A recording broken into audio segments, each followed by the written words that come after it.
नमस्कार दोस्तों, आपका स्वागत है हमारे चैनल पर। आज हम बात करेंगे एलआईसी की न्यू पेंशन प्लस, जिसका प्लान नंबर 867 है। ये एक यूनिट लिंक पेंशन प्लान है, लेकिन आज हम इसमें निवेश या रिटर्न पर बात नहीं करेंगे। आज की वीडियो बहुत ही जरूरी टॉपिक पर है। क्या होता है अगर पॉलिसी धारक की मृत्यु वेस्टिंग डेट से पहले हो जाए? पॉलिसी धारक तो चला गया, पर उसके परिवार, नॉमिनी या बेनिफिशियरी को क्या क्या मिलेगा? कितना पैसा मिलेगा? क्या सिर्फ यूनिट वैल्यू मिलेंगी या कुछ और सबसे अहम सवाल, नॉमिनी के पास क्या क्या ऑप्शन होंगे? इस वीडियो में आपको हर एक छोटी बड़ी डिटेल मिलेंगी, तो वीडियो को लास्ट तक जरूर देखिएगा। सबसे पहले समझ लेते हैं वेस्टिंग डेट क्या होता है। इस प्लान 867 में वेस्टिंग डेट वो तारीख होती है जब पॉलिसी धारक एक निश्चित उम्र जैसे 60 साल को पूरा कर लेता है। तब पूरी फंड वैल्यू से या तो एन्युटी खरीदनी होती है या लमसम लेना होता है। लेकिन अगर इस वेस्टिंग डेट से पहले ही पॉलिसी धारक की मृत्यु हो जाती है, तब क्या नियम है? तब एलआईसी नॉमिनी को एक डेट बेनिफिट देता है। ये बेनिफिट दो चीजों में से जो भी ज्यादा हो वो होता है। चलिए वो दोनों चीजें समझते हैं।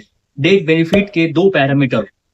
पहला है यूनिट फंड वैल्यू, यानी जिस दिन नॉमिनी या परिवार वालों ने एलआईसी को मृत्यु की सूचना दी, उस दिन जितने यूनिट्स है और जो एनएवी है उसके हिसाब से जो वैल्यू बनती है वो यूनिट फंड वैल्यू कहलाती है। दूसरा है एश्योर्ड डेथ बेनिफिट। ये बहुत जरूरी है।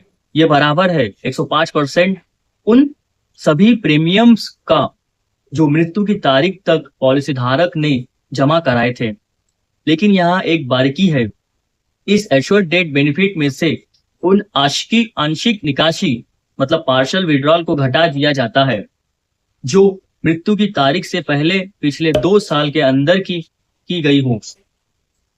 उदाहरण, अगर पिछले 2 साल में पॉलिसी धारक ने कोई पैसा निकाला था तो 105% प्रीमियम में से वो पैसा घट जाएगा और जो भी राशि इन दोनों में ज्यादा होंगी वही नॉमिनी को मिलेंगी।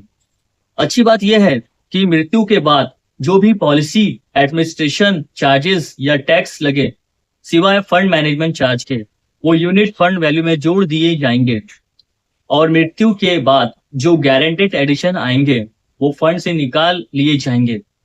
इसका मतलब सही कैलकुलेशन एलआईसी करेगा, लेकिन नॉमिनी को कम से कम 105% प्रीमियम माइनस पिछले 2 साल का निकासी जरूर मिलने का प्रोटेक्शन है। नॉमिनी के 3 ऑप्शन, सबसे जरूरी भाग। अब सबसे दिलचस्प हिस्सा, पैसा तो मिल गया पर लेना कैसे है? एलआईसी ने नॉमिनी को 3 शानदार ऑप्शन दिए हैं। परिवार की जरूरत और सुरक्षा के हिसाब से चुन सकते हैं। पहला ऑप्शन लमसम विड्रॉल, मतलब पूरा पैसा एक ही बार में बैंक अकाउंट में आ जाएगा।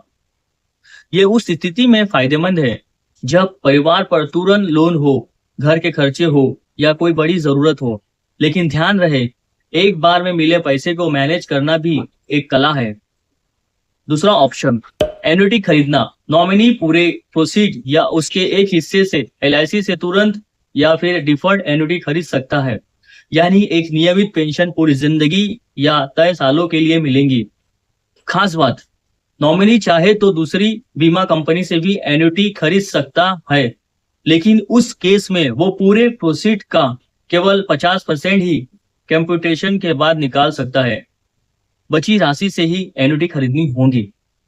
तीसरा ऑप्शन सेटलमेंट ऑप्शन। नॉमिनी चाहे तो डेट बेनिफिट की रकम को 5 साल की अवधि में किस्तों में ले सकता है, और ये किस्तें सालाना, 6 माही, 3 माही या महीने की भी हो सकती है।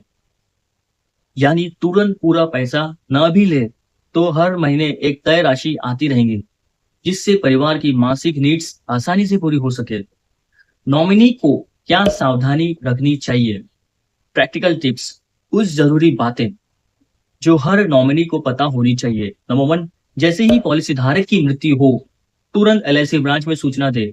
यूनिट फंड वैल्यू उसी तारीख की लगेंगी जिस दिन सूचना दी जाएंगी, इसलिए देर न करे। दूसरा पॉइंट, कागजात तैयार रखे। मृत्यु प्रमाण पत्र, पॉलिसी डॉक्यूमेंट्स, नॉमिनी का आईडी प्रूफ, बैंक डिटेल। तीसरा पॉइंट, ऑप्शन चुनने से पहले सोचे, अगर परिवार को फाइनेंशियली डिसिप्लिन पर भरोसा है तो लमसम ले सकते हैं। अगर हर महीने का गारंटेड इनकम चाहिए तो एन्युटी बेहतर है। अगर बीच में कभी ज्यादा पैसा चाहिए और कभी कम तो सेटलमेंट प्लान 5 साल किस्त ऑप्ट करें।